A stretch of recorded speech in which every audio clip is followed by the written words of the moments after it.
Hi, everyone.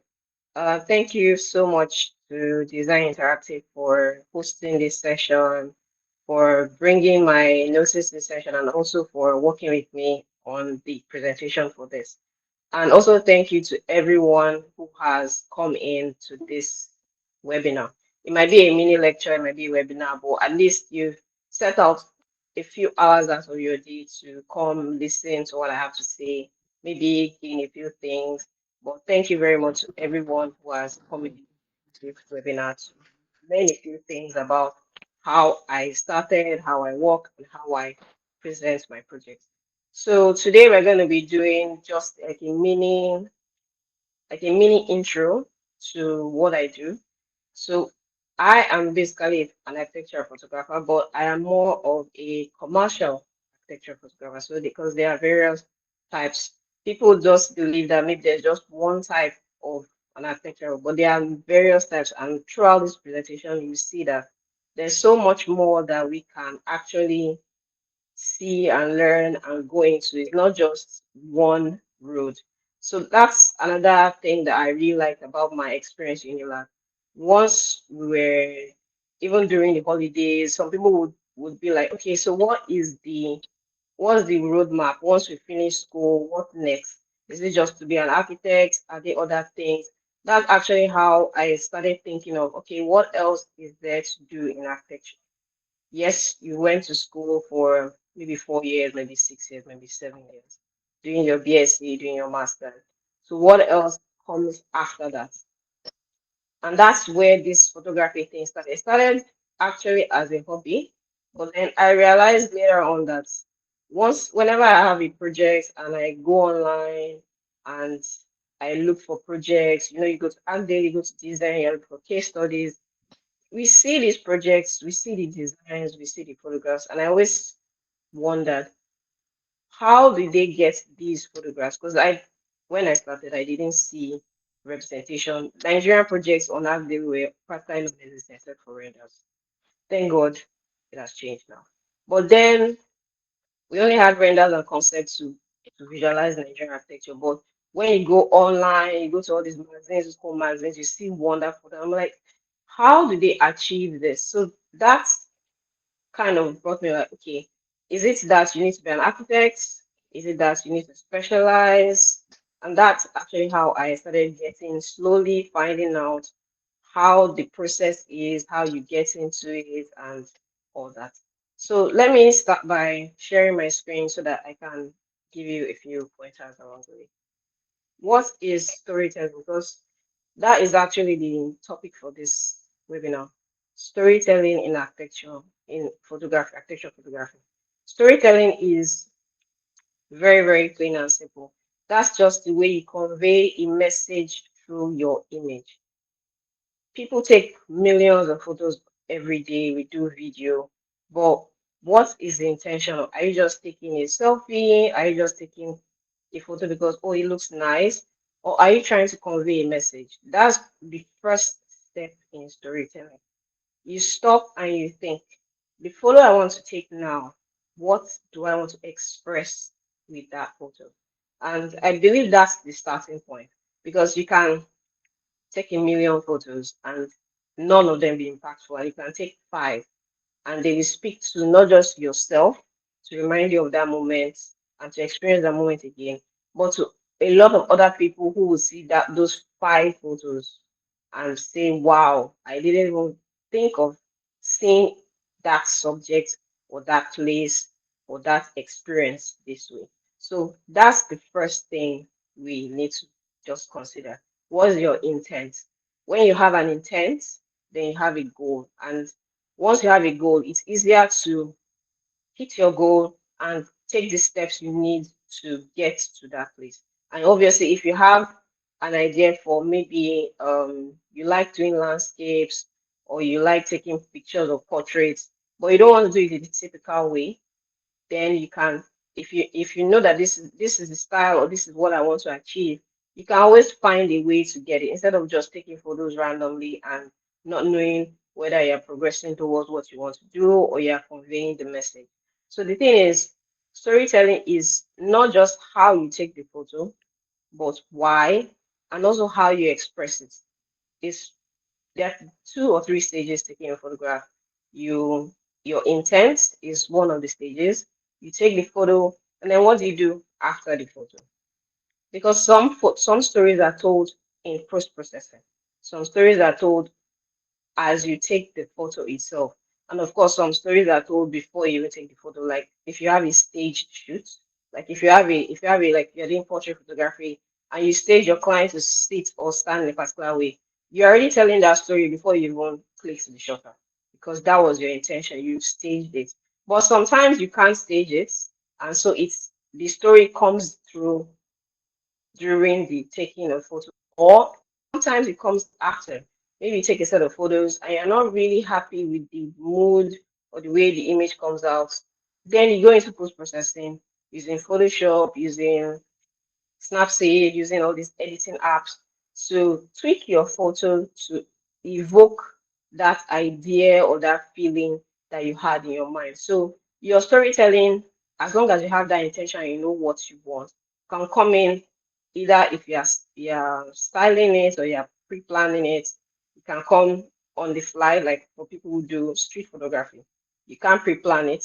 You can't exactly edit it a lot. So it comes in on the fly as you're taking. Or people who do fine art photography. Yes, there are people who do fine art architecture photography. I might show a few examples. Their own story comes in at the end when they are post-processing. They already have a vision. They've taken the shot.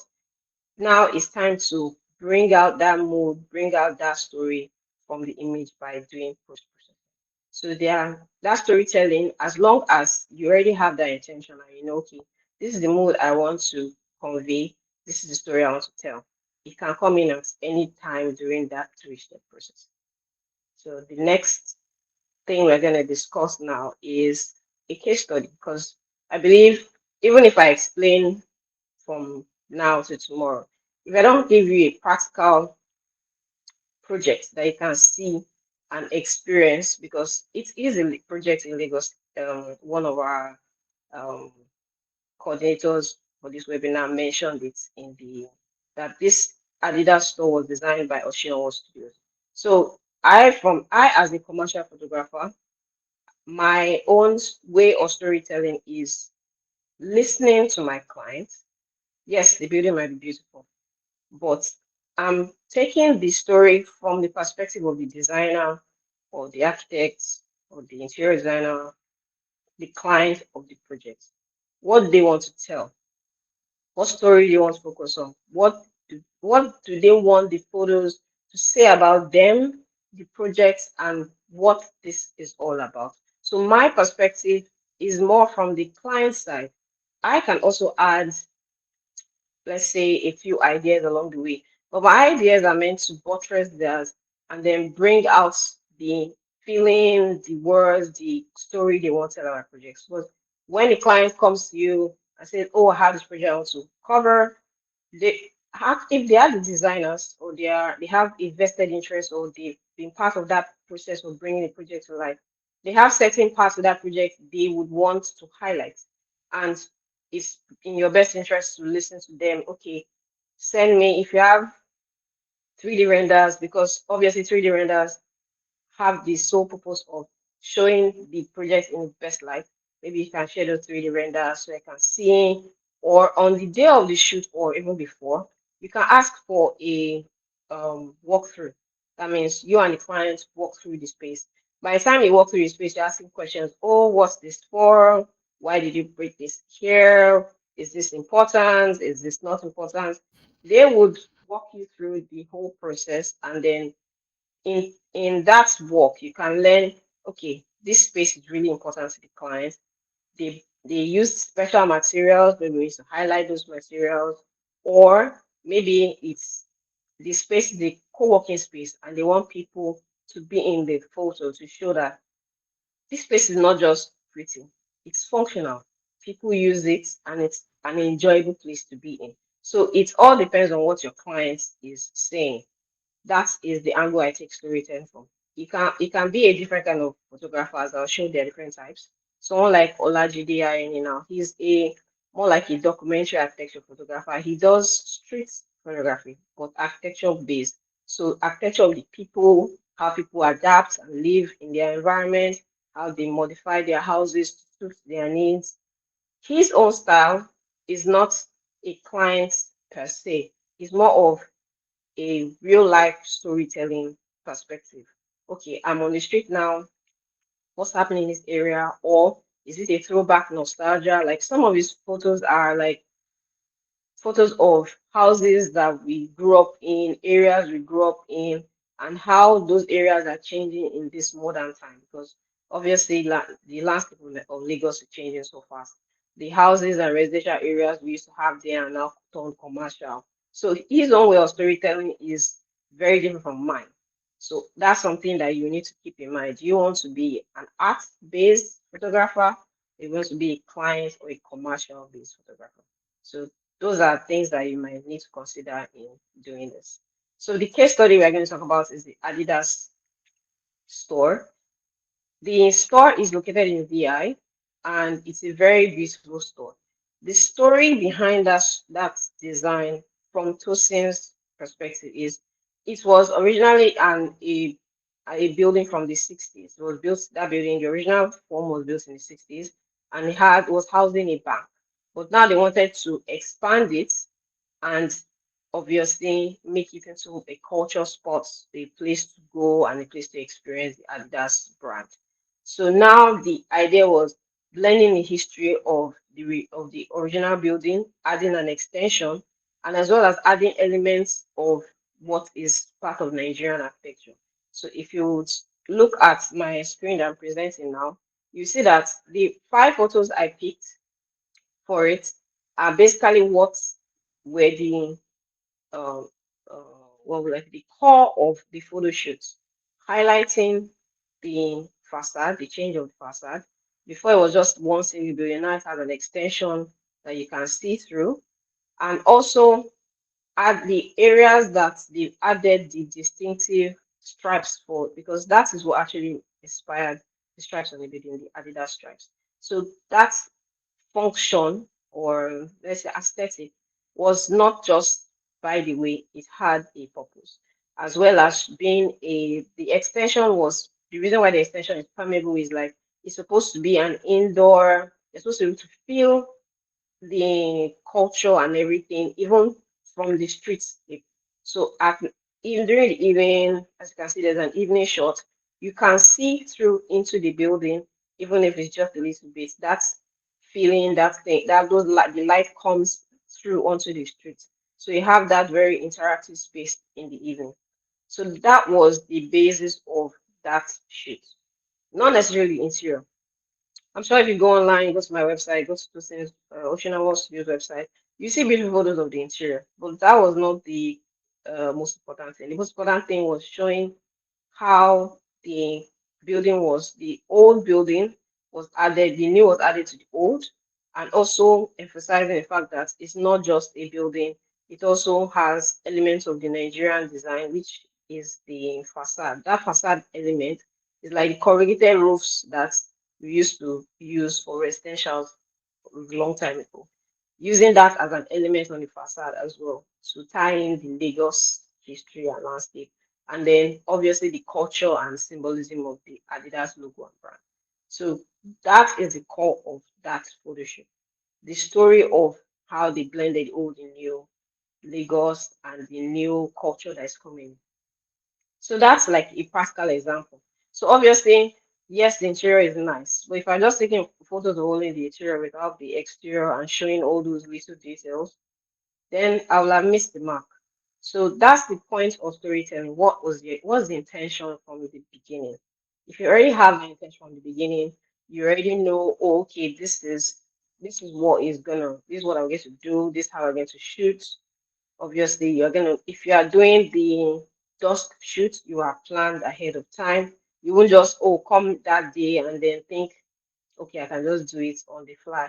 It may not work out as well. So planning and intention go hand in hand. So the next thing we'll do is define is what is style. A lot of people have seen my images and they ask, oh, how do you achieve this look? Or is this something that you need to edit a lot for? FYI, I don't like spending hours in Photoshop. I try as much as possible to shoot and do my corrections on location. So I have maybe very minimal. If I spend a lot of time on an image, maximum of 30 minutes. I don't like to do hours on one photo. So my style is more of a natural light-based style. So I like to work with the light in a scene already, maybe augment it a bit with flash if I need to color correct and things like that. But I like a more natural style because it's conveys this message of what space is. This is how you experience the space once you get there. Because there's one thing with seeing images online, the space is beautiful, and then you get there and then it doesn't have that same effect. So you don't have that same emotion as when you saw the image. So I like my photos to be as lifelike as possible. That means true to life. If you see my photos and you get to that place and you stand in that spot, it will feel like you're almost there. That's the style I like to achieve, and that's my intent when I take photos. Which also means that I minimize a lot of post processing. There are some styles I will show it like Mujib is also an architecture photographer based in Lagos. His style is more of hospitality based. I'm sure if you tried gone online and tried booking a hotel, you notice that the way you see the hotel interior, the bedroom interior, everything is the white is white. There's no color. There's very little color in the sky. Everything is perfectly lit, no shadows. It's as perfectly edited as possible. That's a very hospitality. It's very typical in hospitality. They have this no shadow rule. Like you can't even have shadow in one corner.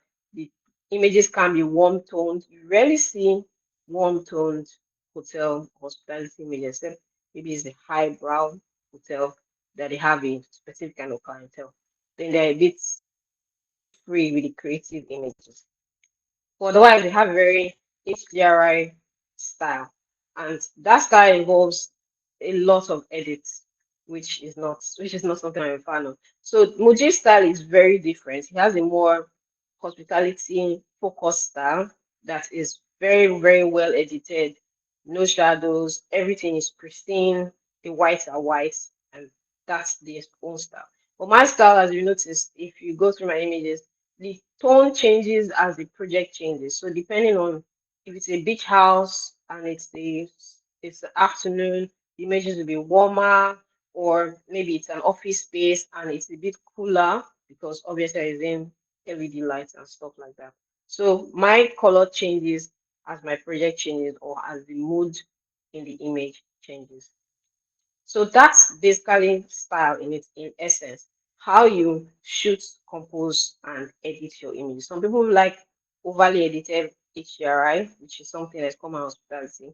Some people like minimal edits. If you go to most um, international publications, Daily, Del El Decor, they prefer a more natural light look. They don't really like over edited images. They don't like that HDR effect. Most published international magazines prefer a natural as it is. Daylight. If you're gonna add artificial light, it has to be very minimal. They are not a fan of. So you rarely see this kind of images in magazines or in publications. Now, for examples of photography styles, so I said I was going to mention them. I have a few a few photographers that I'll list out. So we have Iwan Ban. He's very popular.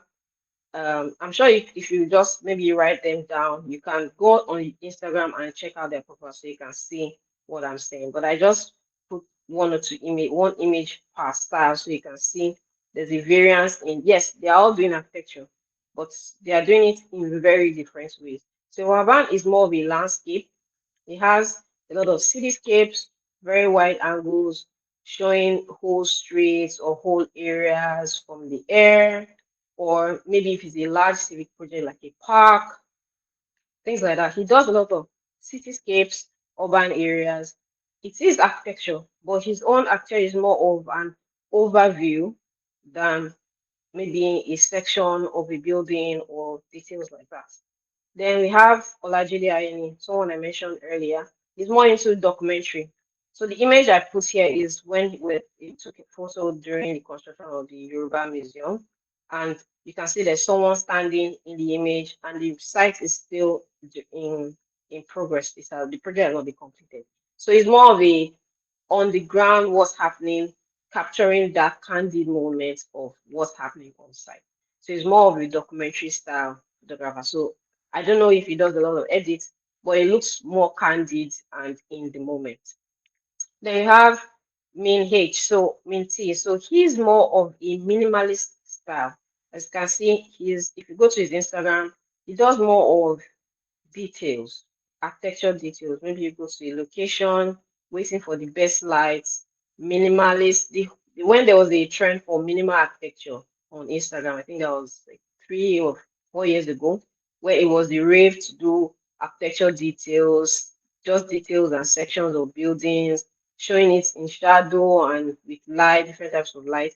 His own style is very minimalist, artistic, more on the artistic style because as you can see the image, he's standing in a public, that's like a, just say like a public area with a monument in the center. And he's standing through that doorway in such a way that it looks almost like a painting or a concept idea. So his style is more concept, more detail oriented. If you go through his feed, that's all you see. Details, light, shadow. He's more on the creative side. Then we have someone like Adam Lech. He's a commercial photographer. He does one or two lifestyles, but his style is similar to mine. My style is similar to his. So it's more of working with the light in his space. You're not adding artificial light, you're not lighting every corner. There's shadow, there's definition. The images have a warmth or a coolness to them depending on the time of year or the photo. So that's one set. Then we have Emma Peter. She does more of lifestyle photography. So lifestyle architecture photography is when you add people into your scene, not just people. Maybe like in this photo you can see now, there are children dancing in the image. You can just the architecture is beautiful. The mood is beautiful. There's cloudy skies, it's beautiful though. But adding people and adding them in such a beautiful way that it makes the photo complete. Okay, you have people, but you have people experiencing the space, not just standing as like a perfect architectural concept. You have people actually moving through the space. That's her style. She deals more with people moving, doing things, relaxing. That's lifestyle. So she does a lot of hotels that are exclusive, big brands. Maybe they are showcasing a lounge, a space, or a well-to-do person has designed a new home somewhere in the Alps and they want to style it. That's the kind of stuff that she does. Then we have Fernando Guerra. I hope I'm pronouncing his name right. He's a Spanish photographer, but he's a Canon ambassador as well. One of the only architecture Canon ambassadors. Most people are either a portrait, wedding, or people photographers, stuff like that. But he's an architecture photographer. He's also a Canon ambassador.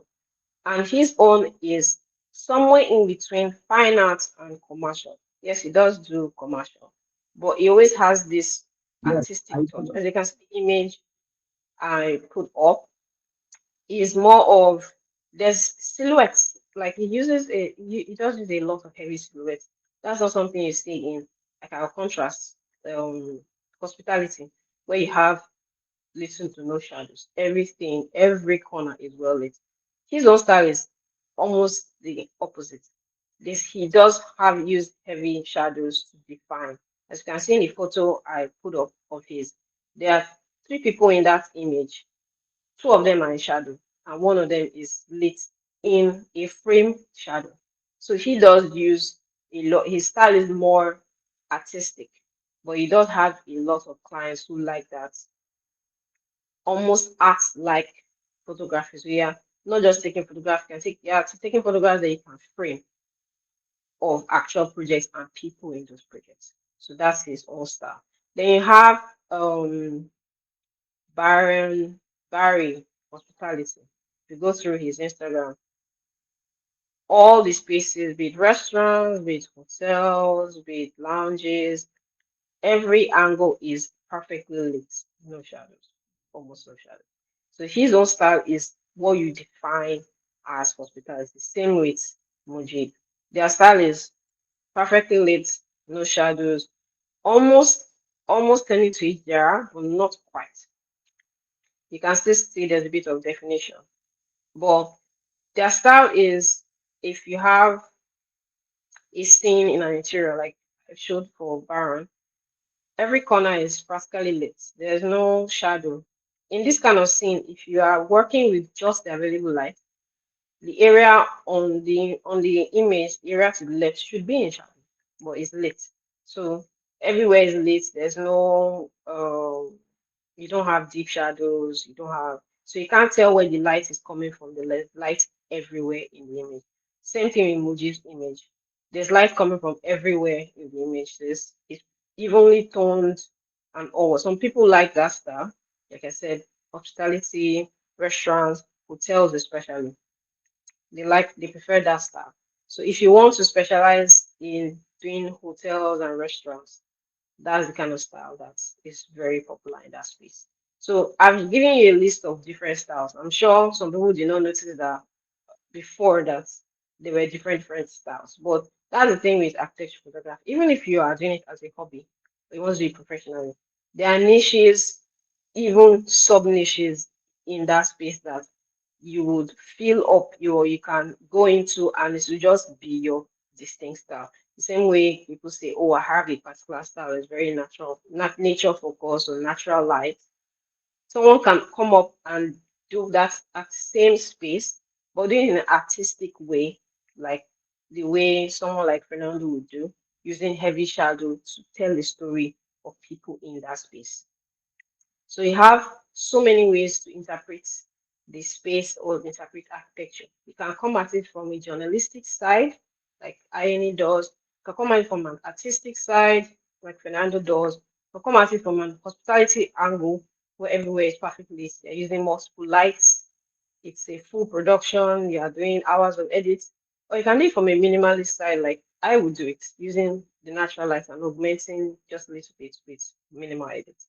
So it's a very vast space, and I'm sure there is space for a lot more people, because I think there are too few architectural photographers in Nigeria. That's what I believe. I feel as more people come in, then people start to appreciate the value of different perspectives and different ways of telling stories on projects. So it's not just, oh, there's just this one style and everybody sticks to it. The same way there are a lot of portrait photographers in Nigeria now have different styles. You can just go on Instagram and there are a lot of popular photographers. Some are into fashion, some are into portrait, some are into wedding. It's be nice to have more people in the space that tell stories from different angles. So there's a lot more of Nigeria on the global stage. That's what I'm actually looking forward to. And I hope soon it won't just be maybe 10 or 20 of us, there'll be more people.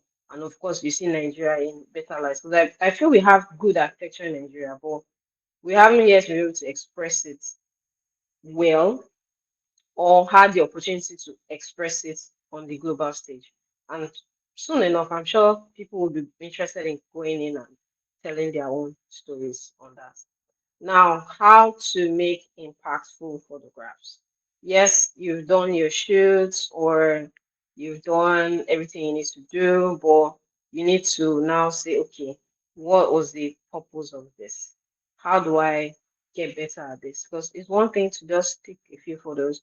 How do you consistently do it and consistently make an impact with your photos? So as you get better, people start to recognize, oh, okay, you are getting really good at this, and doing it over and over, practice makes perfect. You begin to develop a style that people say, oh, I'm sure you're the one that took this photo.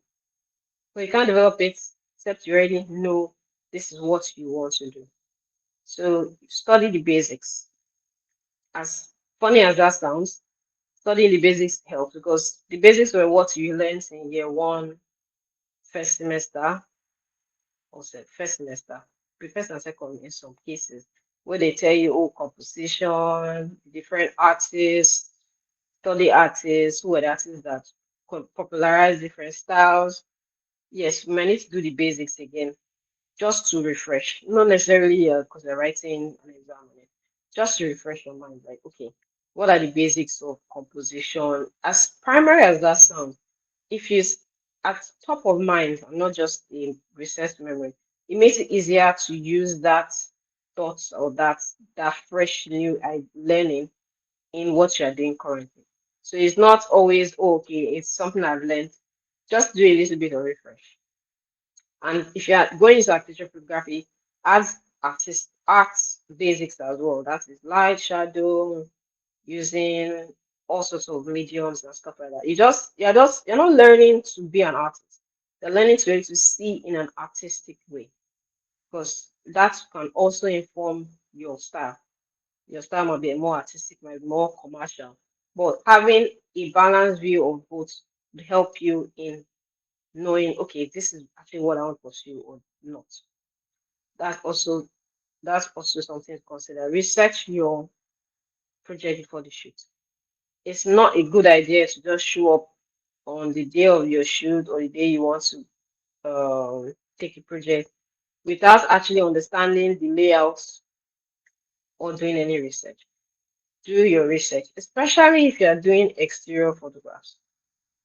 If the weather is not right, okay, like today we have in Lagos, if you are from other areas of Nigeria, outside Nigeria, maybe you look at the weather around you. Today in Lagos is gray, it rained like an hour or so ago. It's not a good day to do an exterior photograph. There's no way you're going to be able to make a great photograph, no matter how beautiful the building is. If there's no sharp sun, not just cloudy. I mean, sharp sun to give the project definition, then it will not come out nice. You cannot manufacture lights, unfortunately. As you shoot it is how it's going to be. Even if you try to do a lot of Photoshop as sunlight, it will not have the same effect because the sun gives your project definition, shadow, depth. That's really depth you get from an image. It's from the shadow from the sun, not necessarily oh because there's light in the photo. So planning ahead, oh, okay, knowing, oh, it's going to be a cloudy day today, or maybe we should move the shoot to another day where to an exterior part of the shoot. I asked them, okay, I checked the weather forecast. It looks cloudy, the sun might not come out, the photos might not come out. That's I'm trying to manage the expectation. If we can maybe do if it's an interior, so maybe do the interior that day and then come back the next day when this supposed to be sun and do the exterior. So you have a better outcome because there's no way you will take some images and then the clients will be like, oh, I expected the image to come out this way. But if you are not explaining to them beforehand that, oh, once it's cloudy, the images will not come out the way you want them to come out. Do we move the shoot? Stuff like that. That kind of pre-planning shows especially to clients. Maybe we can move the shoot maybe for one day or move it forward, maybe back another day, just to make sure that we get the best. Some clients are flexible like that, and some don't mind. Okay, you might not come out right. Let's just do the shoot that way. I don't have extra time or extra days. It's fine. At that point, you've managed your client's expectations. The photos might not turn out great because the weather is not great. So they will not have a high expectations for the exterior photos, knowing that you told them in advance that this is what's going to happen and they are okay with it. Second one, shoot with intention. If you are gonna shoot a project, maybe ask for 3Ds or ask for renders to see how the project was presented, or ask the actor, oh, are there areas in the design I should focus on when I'm shooting? As simple as that question is, it helps guide what you're going to submit back to the client. Because at the end of the day, if you're working as a commercial photographer and your client is not happy, the project was not a success, even though in your opinion you had very good photos. But if the client is not happy with the direction, then it wasn't a success. So just ask before you even get to the shoot, as you're even doing, asking for the brief. Okay, what kind of project is this? Is it residential? Is it commercial?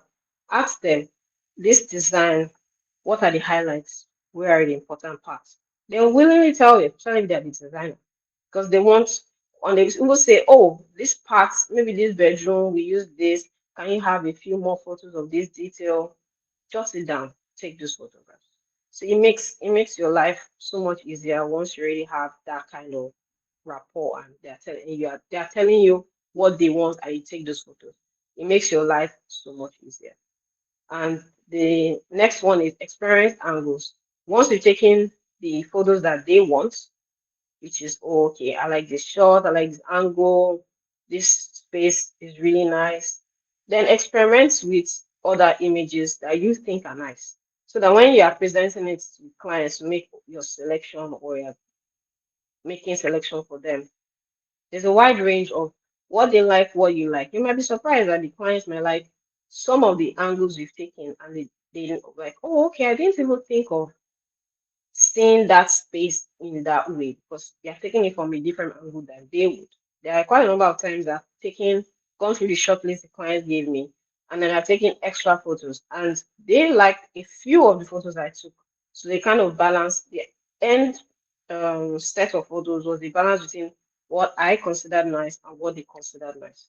So always shoot a few extras out of the usual that you normally do, just to show the projects in different lights, and so you have more options. And in that way, you're kind of expressing your own creativity within the constraints of that project, because that's something we learned in architecture school. You don't have an infinite size of land. They will give you a defined size, they define sites. They give you, okay, maybe it's a hilly site, it's next to this, or it's in this area, design with this. So that constraint is also something you have to work if you're working with clients. Yeah, your creativity is within the constraints of their design, except it's a client that you work with and they know your style and they say, okay, just take photos that you think are nice. Some clients they are not common, but there are some clients like that who will just give you the free rein because they already like your style and they've seen, oh, this is the style, this is how they take photographs of projects. We are fine with whatever you think is nice. There are some clients like that, but not every client is like that. So it's better to be aware and take care of those expectations before you get to site. And then the final thing is refine and redo. Practice makes perfect. Even though you've shot one residential or shot a few, you can still keep shooting residentials. Or if you are not interested in residentials and you want more of civic or commercial, shoot that. Shoot what you like to shoot. Shoot what you like to be paid for. I know there are a lot of people that don't necessarily have a portfolio now. They are just starting with a hobby. If you have a sector or you have a type of ideal project, go out and shoot the ideal project, even if you're just shooting it for yourself. By the time you practice shooting that type of projects quite a few times, you have a few photos in your portfolio. And two, whenever anybody sees your portfolio, they will say, oh, this is the type of projects they prefer to shoot, and this is how they shoot those projects. That is how you get this style.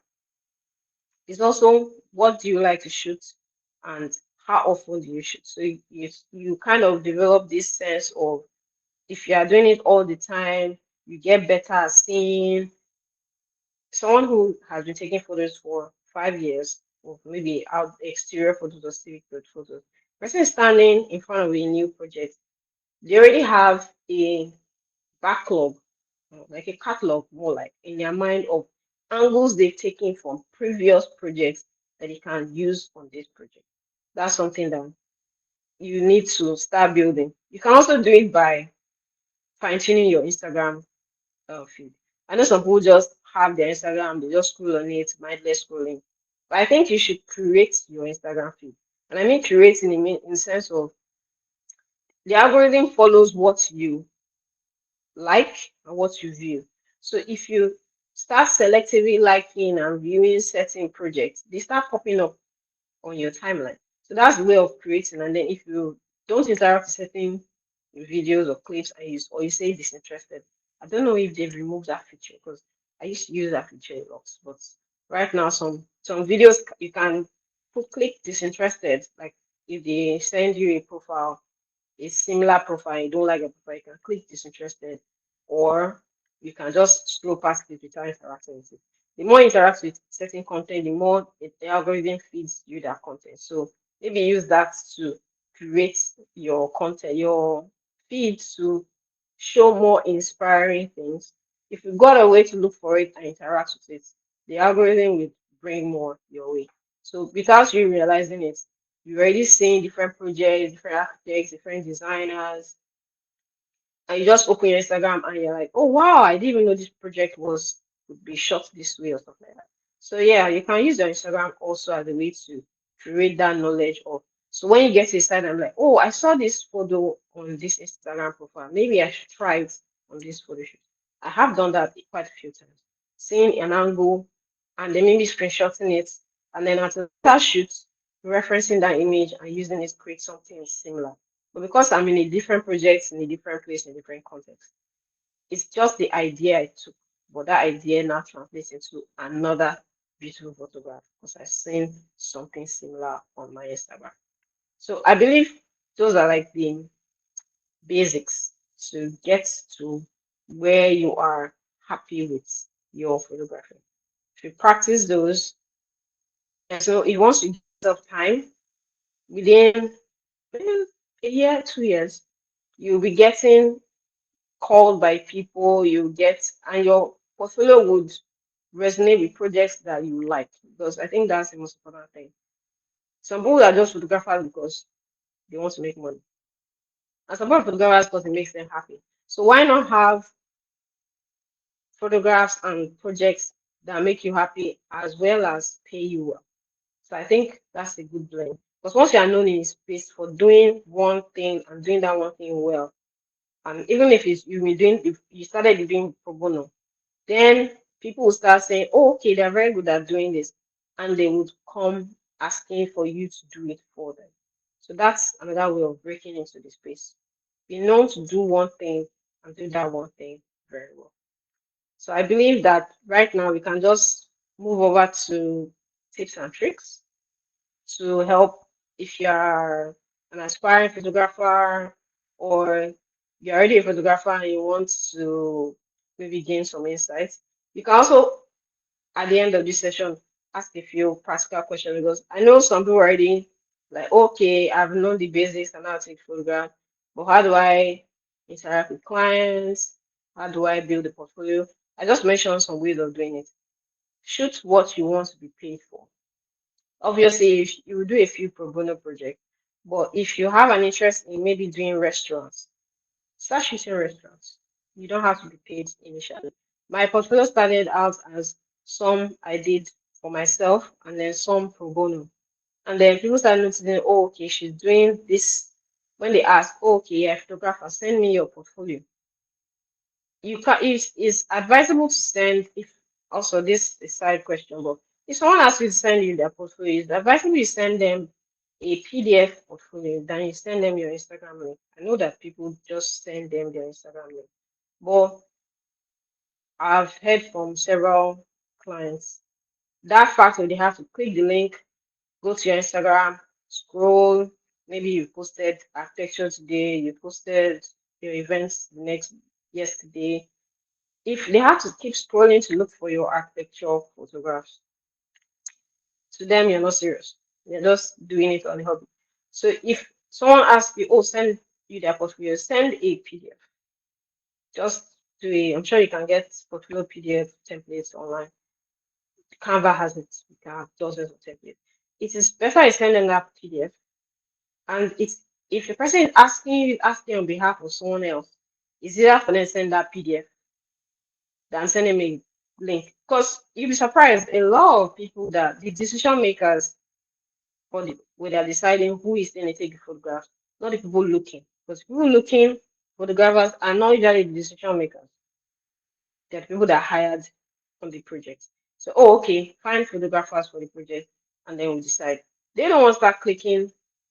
Yes, you send them a link, but not everybody would go through the point of clicking the link, going scrolling through Instagram, looking for photos. Except that portfolio, that Instagram profile is dedicated only to your architecture images, then that's fine.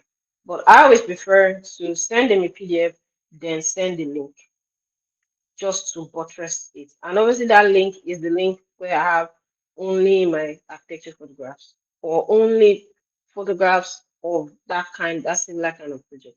So I have different portfolios for different projects. So if a person is asking for civic project, I have a separate portfolio for that. If a person is asking for residential, I have a separate portfolio. So I would prefer to add PDF and add a link, not just add a link. And if you're gonna add a link, let it be a customized profile, either a customized profile or a website.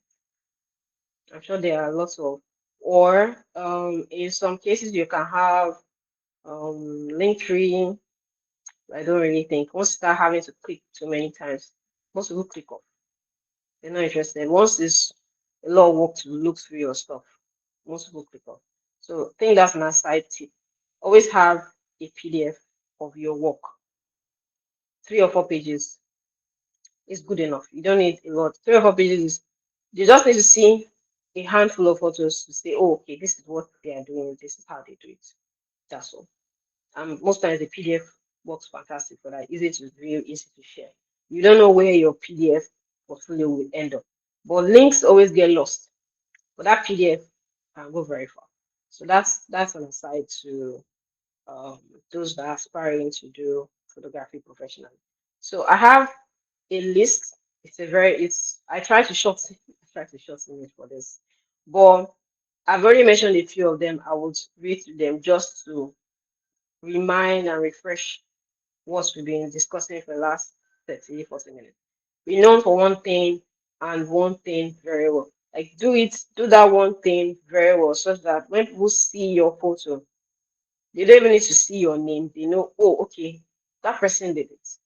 That's where you want to get to, such that your style is now synonymous. There's some a photo style is not synonymous with you. That's the point you need to get to. For people to say, oh, okay, you've you've really gotten into this space, and then people just know you for it. There's some photos I see on Instagram. I didn't even need to scroll. I didn't even need to look for the. I already know this photographer took it. That's how. So if you just it's nice to test different types of styles, but hone in on one style and keep doing it once it becomes a part of your personal brand. That's it. Plan ahead, like I mentioned earlier, especially for exterior shoots. The sun is your friend, especially sure most people don't like the fact that sometimes in Lagos the sun can be blistering hot. Like the sky is blue, there's no shade, this heat is unbearable and the sun is hot.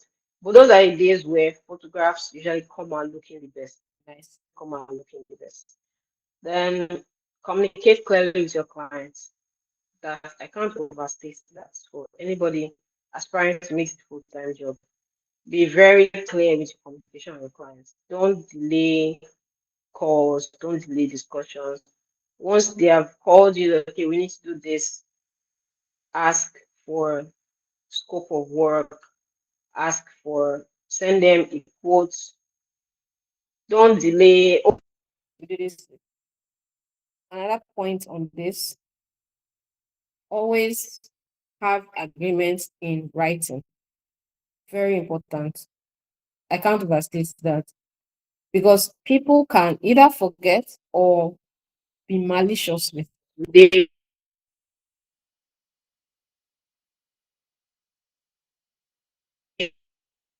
this via they change their mind later. Always have it in writing. Even if it's just there are lots of online invoicing apps now. So you can just do a quick invoice without something. Or you can even use Canva to make a quick just type invoice on Canva or an e-invoicing platform. There are lots of free ones.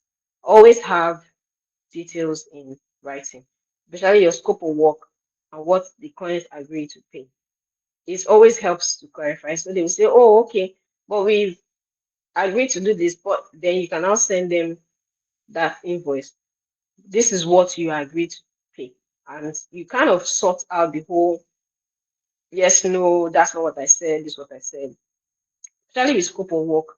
Scope creep is real. And I mean, let me define scope creep. When the client tells you, oh, okay, we want, maybe they have terrace units and they want to do one terrace because maybe they copy a three set terrace and they just want to do one. But then you've taken the one and then you now say, oh, okay, we forgot to ask, but we added some other things. Can you're on site now, and they tell you, okay, we've already styled the second one. Maybe you can just take a few shots. That's scope creep. That means they've added more than what you originally agreed. If you don't have a written somewhere where it's written and they agree to it that this is what you are delivering, this is what you're gonna do, then you can't really say no to that. It'll be difficult because there's nowhere it was written down, there's nowhere anybody agreed. It was verbal agreement. And people can change their mind on the spot. So okay, it's not that hard now. We're already here.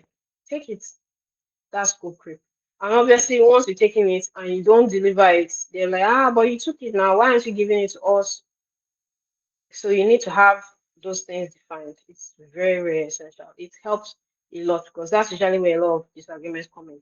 Disagreements come in primary for if you missed some parts of the project, maybe you didn't ask, you forgot to ask them, and you didn't take those photos.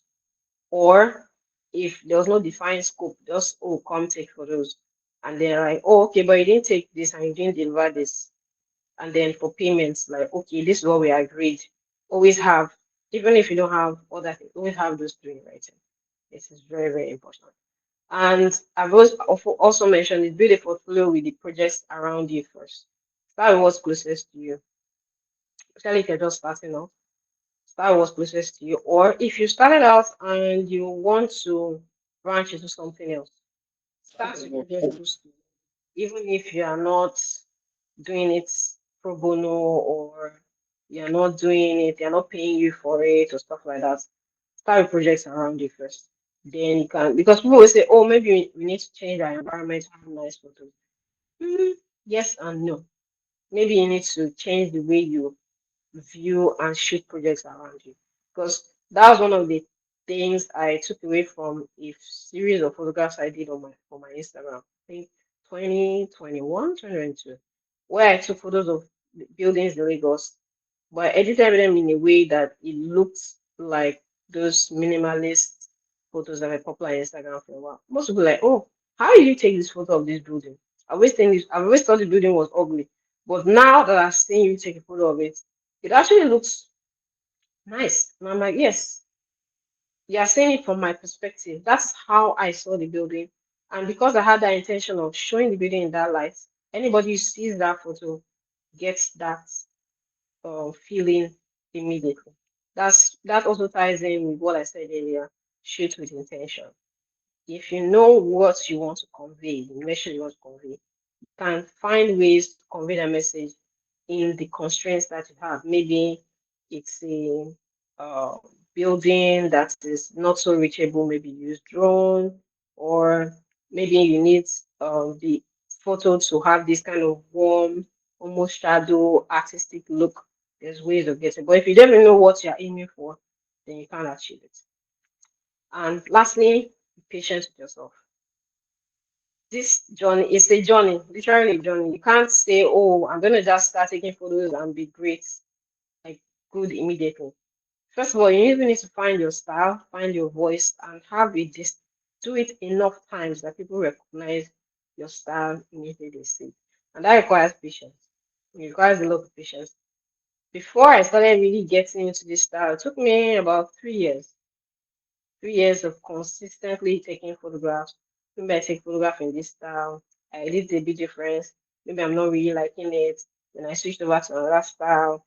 So it took me about 3 years to get to this style that people have known. And if you go through my website and you see the images, that style it took about 3 years. So be patient with yourself. It takes time. It takes time to build a nice portfolio. There are a lot of projects I've taken that did not end up on my portfolio. One, maybe because there's already a duplicate of that on my portfolio, or two, because maybe it was a project that wasn't so nice design wise, but the pay was nice. So there are projects like that. Not every project is a portfolio project. Some projects are portfolio projects. Some projects on my portfolio are pro bono, not necessarily pro bono, but like at a heavily discounted price because that project was a unique project and maybe it was done by a non-profit or stuff like that, and they didn't have much to pay. But I really wanted that unique project on my portfolio, so I might have done it at a heavier discount than usual. So sometimes you have your portfolio is a mix. Not every project is portfolio worthy. Some projects are just good because they pay well. Because this is, as much as an art to me, it's also a business. That's something that people need to consider. If you are going to be in photography, consider it a business because the equipment is a and I mean expensive. Good equipment is expensive. You don't want to get to a shoot and maybe a lens falls and breaks and you can't replace it. Because the typical lens that I use a Tamron 10 to 20. Right now, I think that lens is close to 800,000 or 900,000 naira. Obviously, the naira devaluation has changed the price, but if you are doing a project and you are undercharging and something breaks, you have to replace it. So there are some projects that are good for the business, not necessarily for portfolio. And there's some projects that are good for portfolio, not necessarily for business. So you need to mix those two. Always think of this photography as a business because it's a very expensive art. Except you have a lot of money aside. Okay, because there are um, photographers who are just in it for the love. They have their 9 to 5 job and they can afford to buy nice cameras, nice lenses, equipment, nice drones. Because I'm sure anybody here that goes online and tries to find out how much a DJI drone is, even the mini, it's not cheap. So always think of it. Yes, the art is beautiful, the experience is beautiful, but always think of it as a business. You need to understand how to work with people and balance the art and business side. There are few photographers that I know that have stopped, that have started with me and no longer taking photographs. A lot actually. Not because they didn't like the art, but because it wasn't paying well. So you need to be careful with that as well. That as you are practicing this, keep in mind that it's a business. Keep in mind that equipment is expensive. So you need to be able to balance your books as part of additional learning that most people don't mention. Architecture is a business. If you can read a few business books on how to manage a small arts business or arts and crafts or stuff like that, that would be very, very helpful. It's not all about arts. Art is nice. It's also all about managing people because you're working with people. This is a service. The arts, the people, and the business. So I think for anybody who wants to go into this or is aspiring to go into this, consider those three aspects. It's very nice when we discuss about the arts and how to take photos and stuff like that. But I feel not enough people mention the fact that it is first and foremost a business and you're serving people. So you need to be able to manage your clients, people well, people relations, as well as managing your business side. Because if you can't sustain yourself, then you're out of the market, you're out of it. That's it's as simple as that. So thank you very much to Design Interactive. I'm sure a lot of people have questions. If you can just put your questions so that we can go through them, I would really, really appreciate it. Thank you so much for listening. I'm sure if hopefully if you gain something, just signify by wave or something that's okay. Yes, I spent even though I spent an hour or so listening, I gained something very simple. Thank you. I can see your emojis. That's really, really encouraging. So over to my host for to take over and to champion the Q&A so that we can I can answer any questions you might have. or stuff on different aspects. It can be on business, it can be on the art itself. I'm free to answer those questions.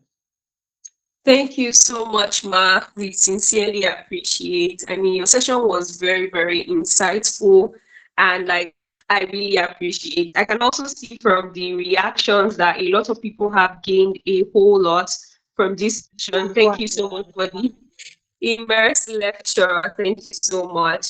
I think one of the things that you reiterated this stood out to me is people understanding their style and their niche, the message they want to pass across, because it kind of helps you to streamline your focus and just know, okay, this is what I'm going for, this is what I want people to see when they see my work, Yeah. and it gives you some sense of direction.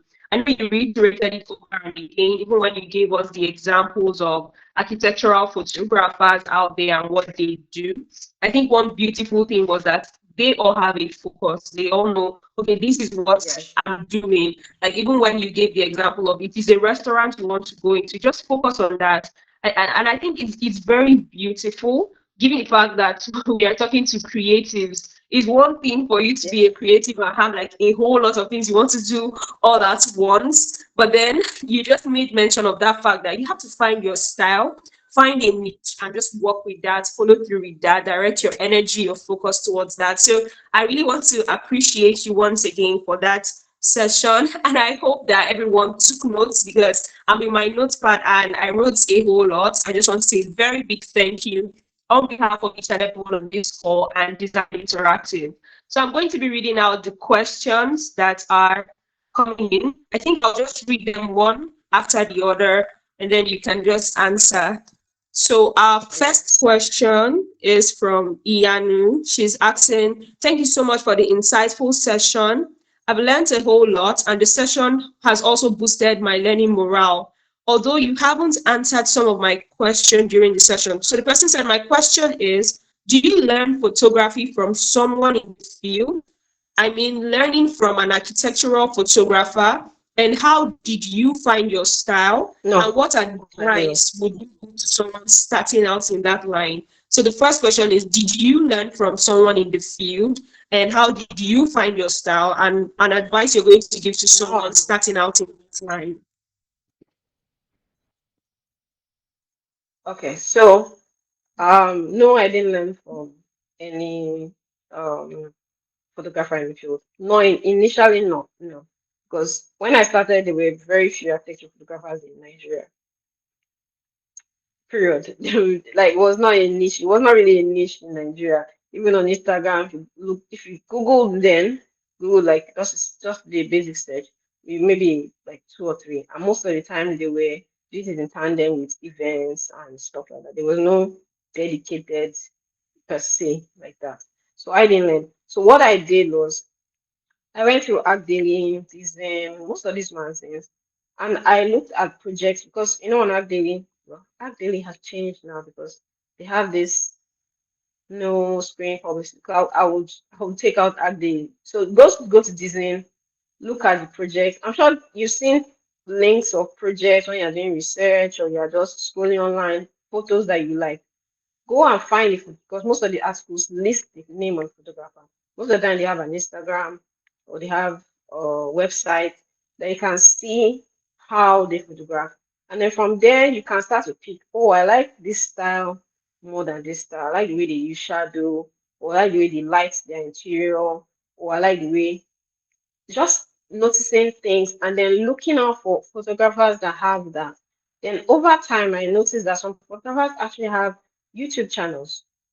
I didn't mention a few. I could have added it, but I skipped my mind.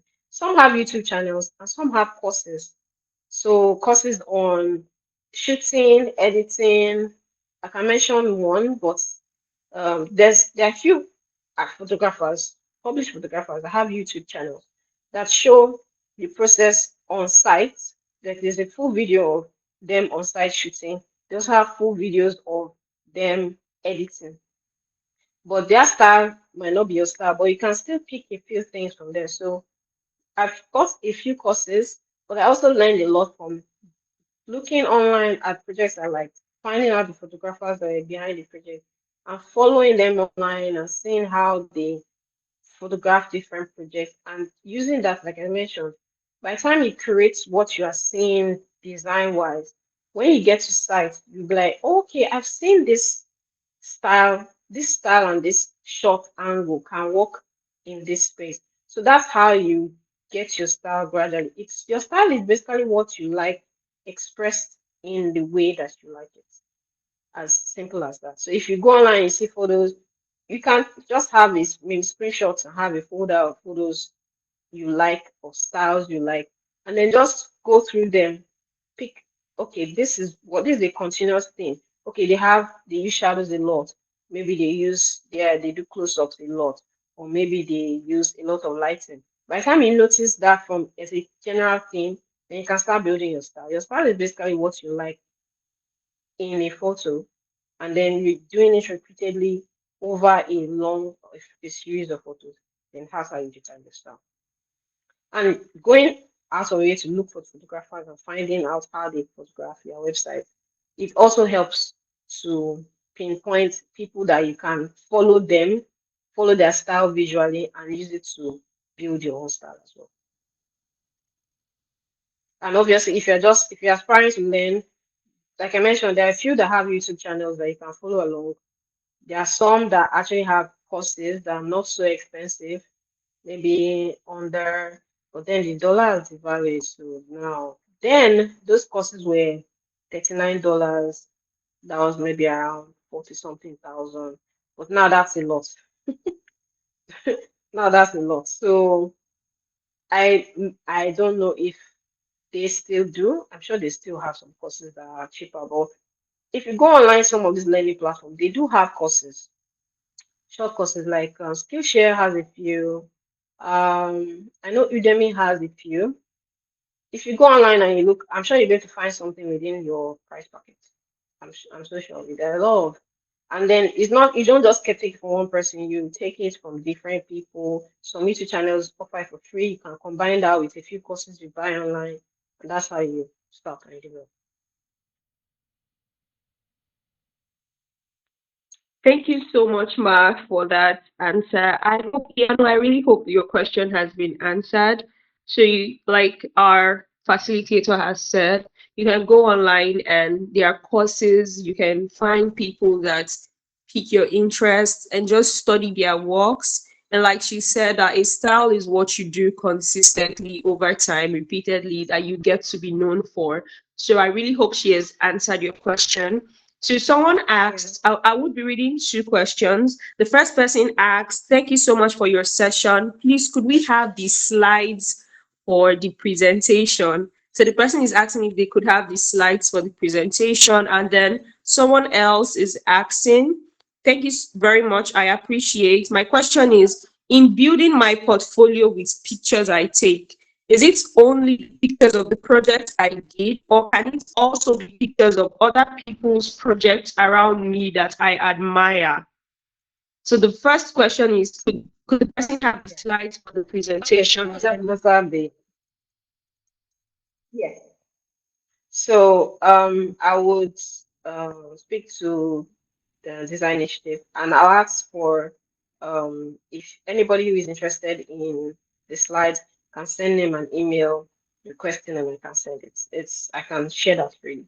And the second question of if you're building a portfolio, yes, you can take photos of other people's projects, but in this instance, it might be exteriors only because I also did that as well. That's how I started my portfolio.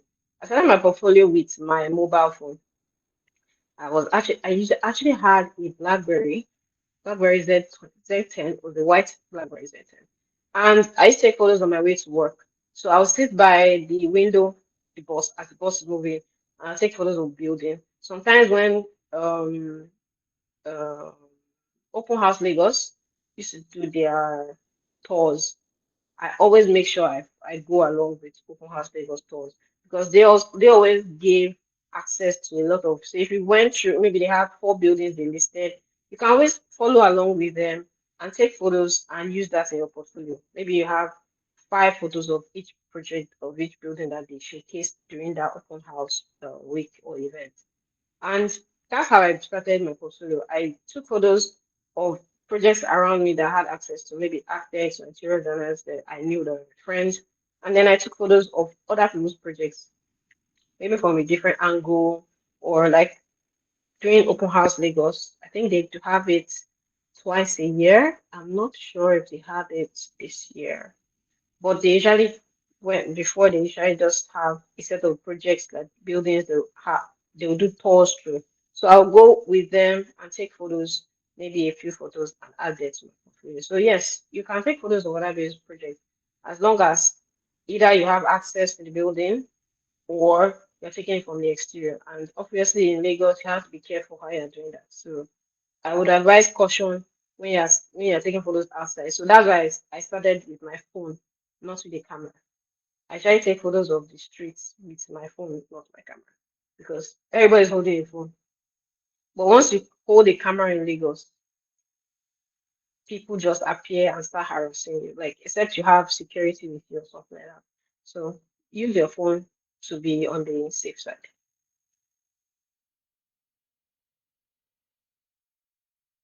Mm. Thank you so much, Ma, for your answer. So the next person is asking, considering that buildings are usually very large, for someone that doesn't have a camera and wants to begin with a phone, how do you manage the scaling of the photos and capture the image in the best light? Um, so if you are using a phone and you want to capture different buildings, then the best bet is to capture parts of the building if you're using a phone. Because most times you don't get to capture, if not using a dedicated camera, wide angle lens, you might not be able to capture the entire building. If you use the wide feature on your phone, it distorts the image quite a bit. But if you have a high level phone that you can shoot raw on, I'm sure there are some higher range models where you can shoot raw and edit images better.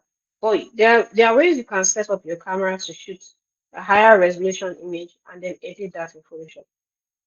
I would, if would, I have some photos, a lot of photos I took at the beginning were with my phone, but I took parts of the building, not the full building, because I couldn't take that with my phone because that the distance you need to go back to be to take the full building might be difficult.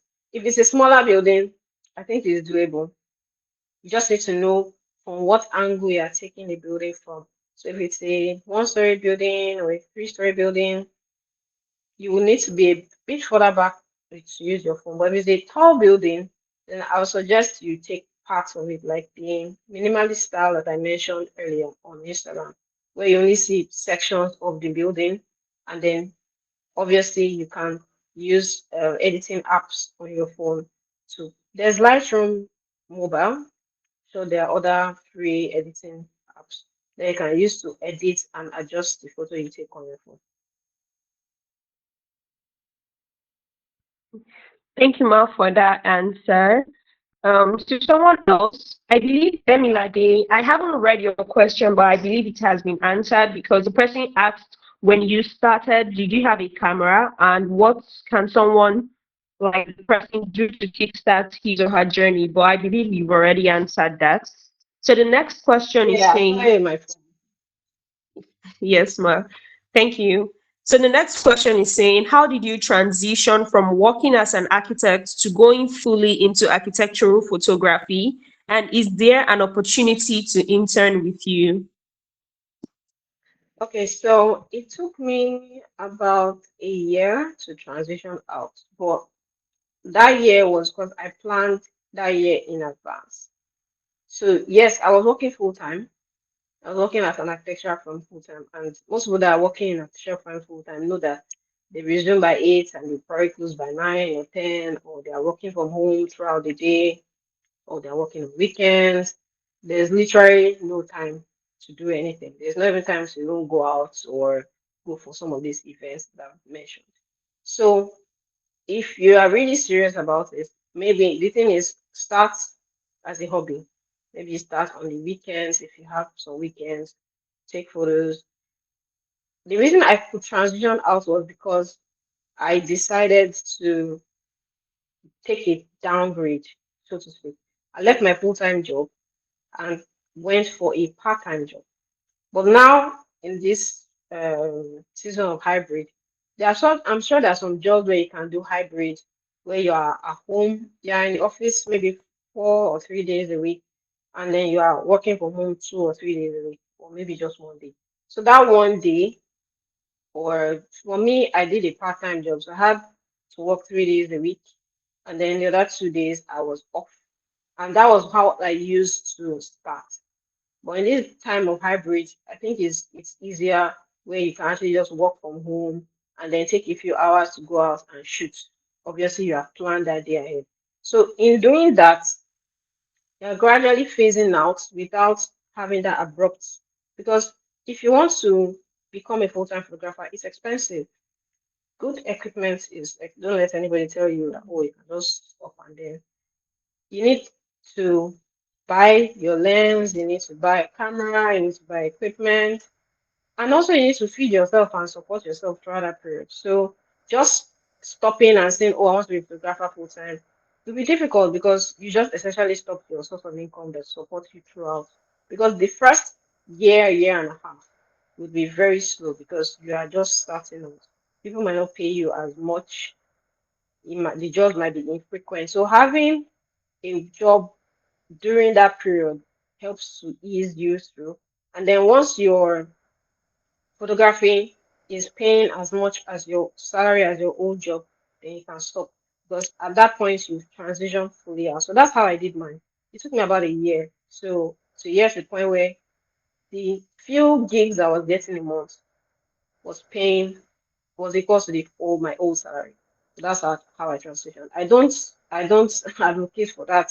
Or just quit and start the that artist life can be difficult because especially you have except you have a lot of money saved up because buying things, going here, buying courses, it's expensive. And obviously you need to sustain yourself. This Lagos, if you just breathing it, you spend money.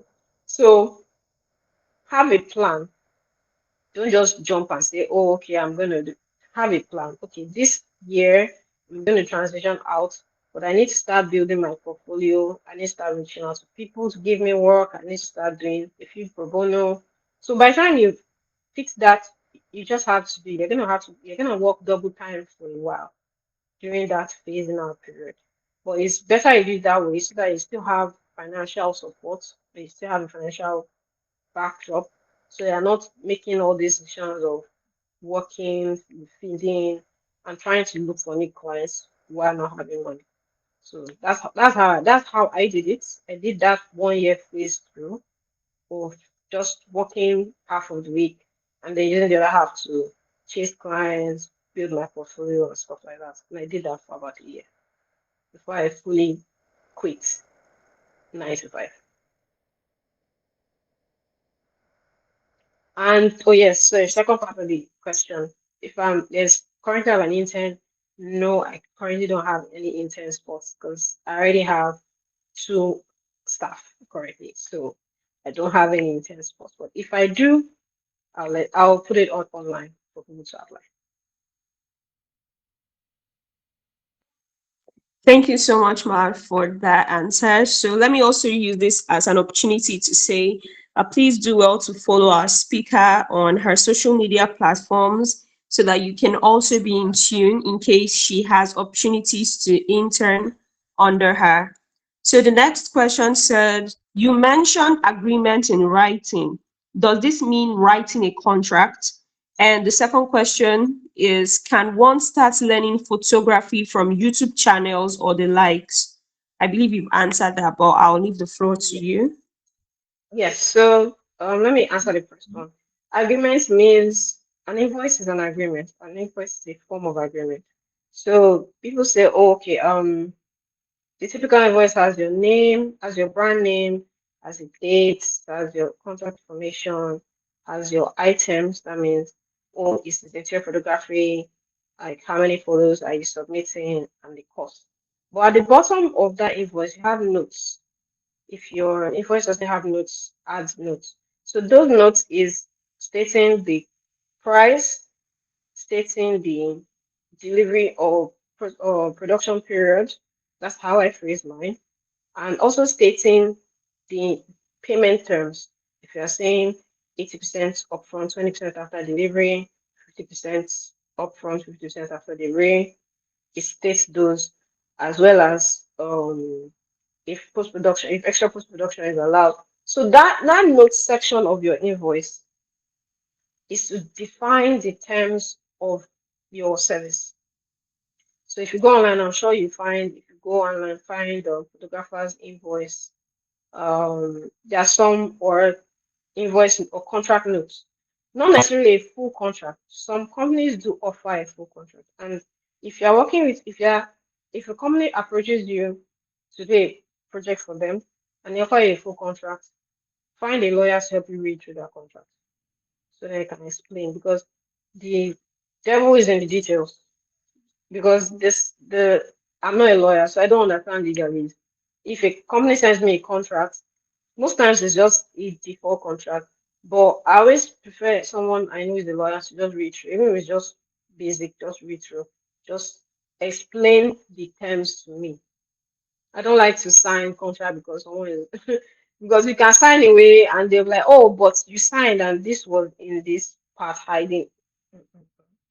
Your invoice is a basic contract. So in your invoice, when you stated your name, your details, what you are shooting, how many images, then at the bottom you can state, oh, okay, the payment is 50% upfront, 50% after, or stating delivery, maybe it's going to take 2 weeks deliver. When you add all those details, ask your client that, oh, have they gone through the contract? Have they gone through the invoice? If they say yes, if they say no, just tell them that there are some notes at the bottom they need to read. And they'll ask you, oh, I thought that we can get the photos tomorrow. The invoice doesn't state you get the photos tomorrow. The invoice states 2 weeks. So within those 2 weeks, the images will be delivered, not tomorrow. So that's why I said always have it in writing. When you have that kind of invoice stating how you deliver, terms of payments, how much, if extra post production is allowed or not, it saves a lot of stress. So if they say, oh, okay, I expected it to be this, and you say, sorry, the invoice you agreed to said this. It changes the discussion. It's no longer I that's what I said, that's what we agreed to. It's now okay. How do we work around this? Because you already stated it there. It's clear, isn't it? Note, is in the notes. So I suggest that if you have an invoice, add details to your notes on maybe your delivery period, your terms of payment, and other than that, anything else that you think is important. That's what I mean by having it erected. And yes, for the second question, you can learn most, I say most on YouTube. Most of the architectural photography techniques, you can learn them on YouTube. Just maybe if you have a particular style that is unique and you might not be able to find it on YouTube, you probably might find a course for it. So for most of it, you can find it on YouTube. It's just that it's going to be a bit scattered. It's not in one place. So that's where I'm saying YouTube and a course. A course is fine-tuned from start to finish. It takes you through all the stages. Is in one place. But YouTube, you have to search for all the parts of that or what should be a course. So that haphazardness can lead to distractions and you might not be able to get all the information at once. So it depends on how you learn. You learn in parts or you need a full guide from beginning to end. Among the projects you handle, which of them has been the most memorable for you and what to stand out? Okay, memorable. Wow, there's been a lot actually. I would say three projects have been memorable. So one of them was the National Center for Counterterrorism in Abuja. That was one of the largest projects I photographed.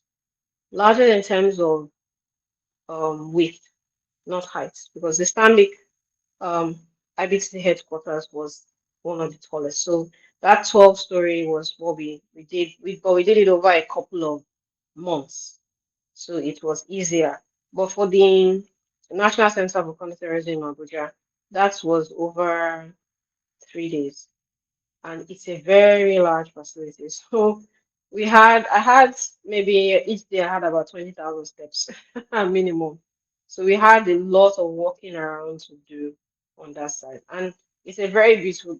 Thankfully, the weather was great, so the photos came out very, very beautiful. But I would I would say it was tough because there were a few key shots that I wanted to take, and it involved sprinting from one end because once you are doing dusk, we are doing early morning shoots.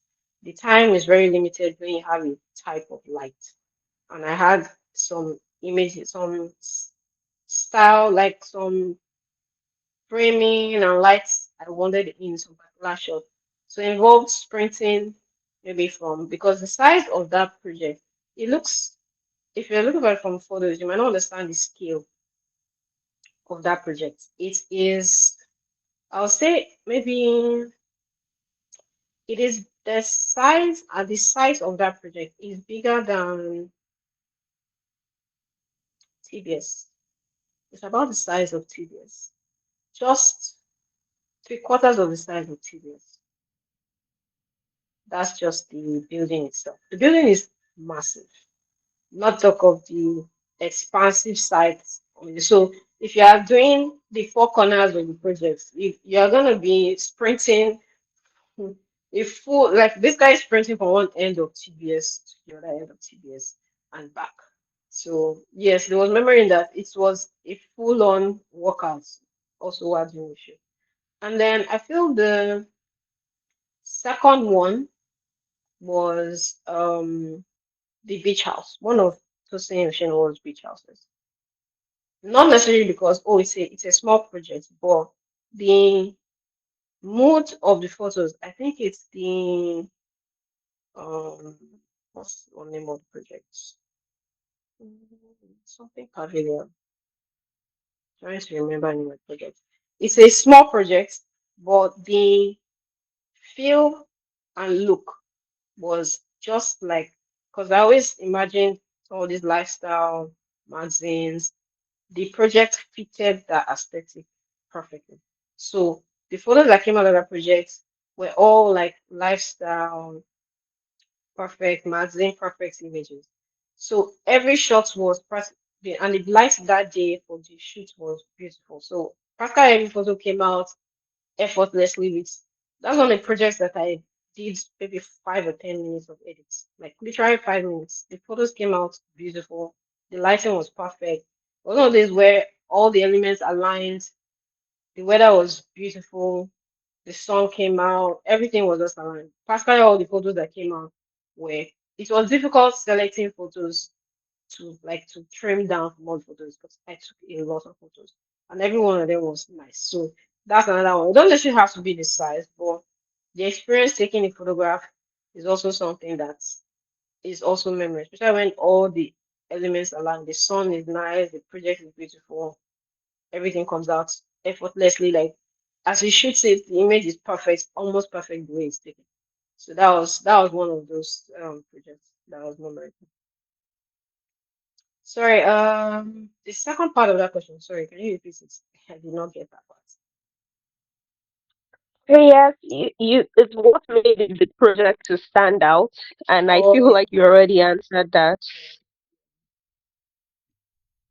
So what Okay, was so Ma, what's the next we still have a couple of questions, and I one? Okay. don't know if we're going to be able to take all of it, but I'm just going to read out two, and if time is still on our hand, maybe you could take more.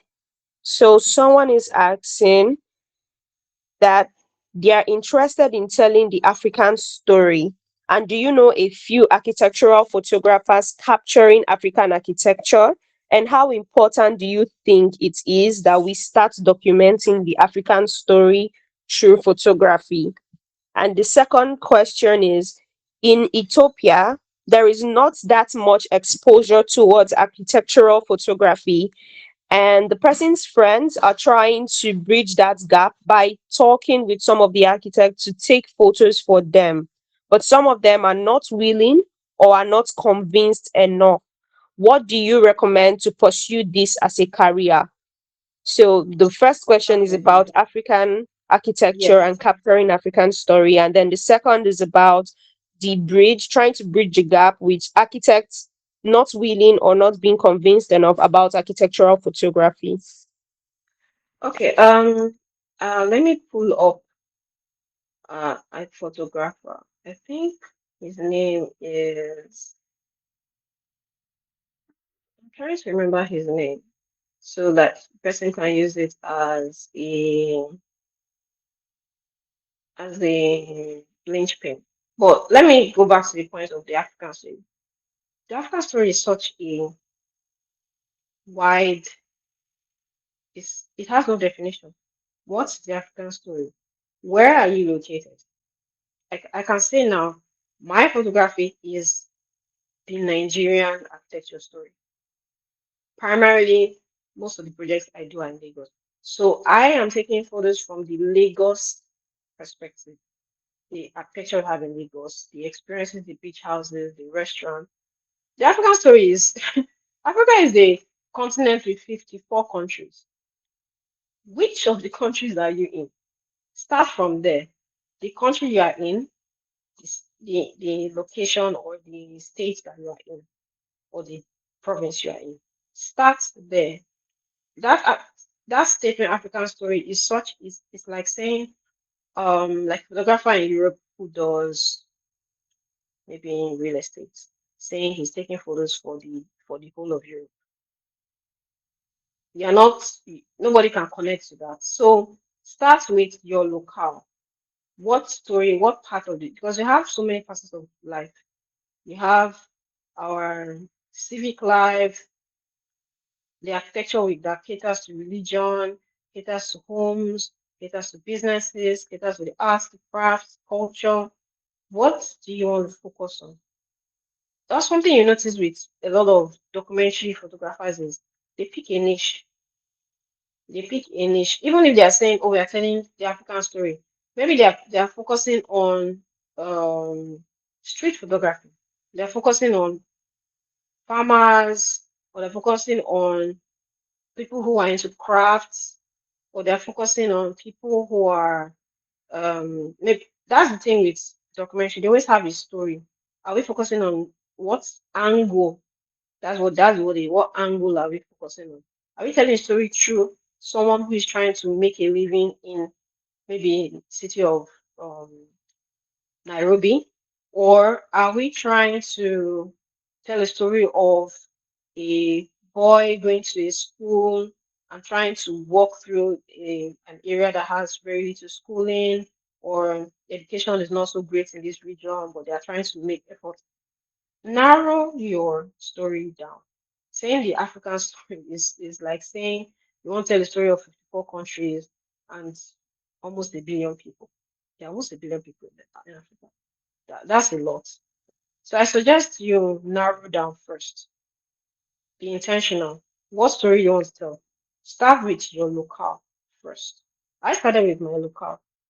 The photos that I started on Instagram were places I passed when I was going to work, places around my house, if I went on trips, or maybe I went to visit a friend, places I passed.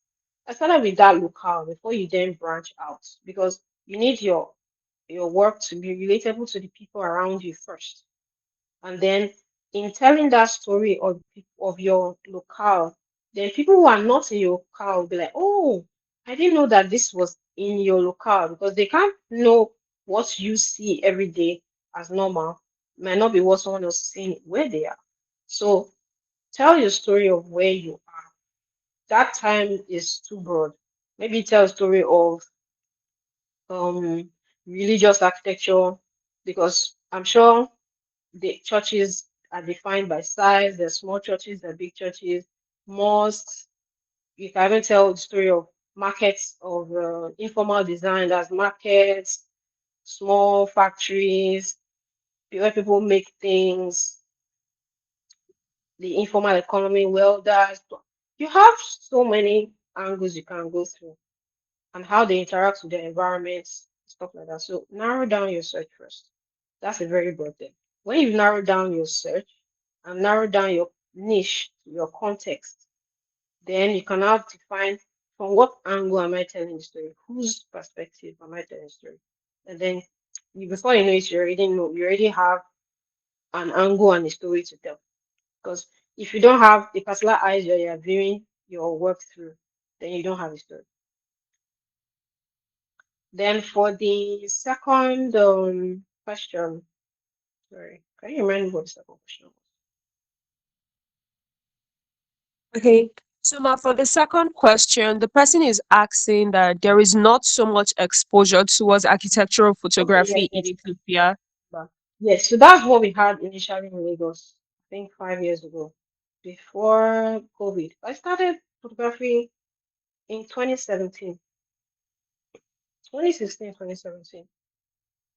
Then they went, most architecture firms they don't have websites. I could count how many architecture firms then have websites. I count how many architecture ones were even on Instagram then. Most people didn't understand the value. But because people don't around you don't understand the value, does not mean you have to wait for them. Start. Take photos of your environment. Show people that because the reason why they don't see it as value is because they haven't one, they might not see it as value. Some people never don't understand why you take photo. Even now, some architects don't see the need why. They don't really care because they already have their projects. So they have their clients, they don't need to advertise. That's fine. But some don't understand and haven't seen why they need it. So if you go, you don't just speak about these things, you go there with photos and say, oh, okay, this is how I photographed this project.